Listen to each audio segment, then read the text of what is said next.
Praise the Lord. இன்றைய நாளில் ஆண்டவர் சொல்ல விரும்பும் வார்த்தை, விசுவாசம் உள்ள ஜெபம் பிணியாளியை ரட்சிக்கும். யாக்கோபு 5:15. அன்பான தேவனுடைய பிள்ளைகளே, விசுவாசம் உள்ள ஜெபம் வேதத்துல அதை யாரெல்லாம் பண்ணி தன்னுடைய நோய்களை குணப்படுத்திக்கிட்டாங்க யோசிச்சு பாருங்க. 38 வருஷமா நடக்க முடியாம இருந்தவனை ஆண்டவர் தொட்டு சுகப்படுத்தி நடக்க செய்தாரு.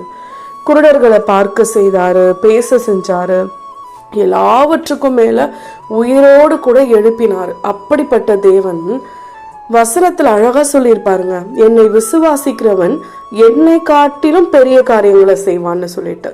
அப்ப நம்ம ஆண்டவரை விசுவாசிக்கிறோமா? நம்ம விசுவாசத்துல குறைவு இருக்கா? இல்ல என் ஆண்டவரால எல்லாம் முடியும்னு நம்புறோமா? இன்றைக்கு நம்மை நாமே ஆராய்ந்து பார்க்கலாம்.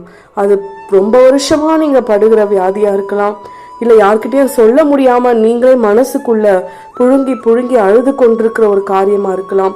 எதுவா இருந்தாலும் இன்றைய நாளில ஏசப்பா என்னுடைய சுகத்திற்கும் என்னுடைய தேவைக்கும் என்னை விட யாராலையும் அதிகமா ஜெபிக்க முடியாது, நிச்சயமா நீங்க என் ஜெபத்தை கேட்பீங்க, எனக்கு சுகத்தை தருவீங்கன்னு சொல்லி இந்த நாள்ல நம்ம ஜெபிக்கலாம்.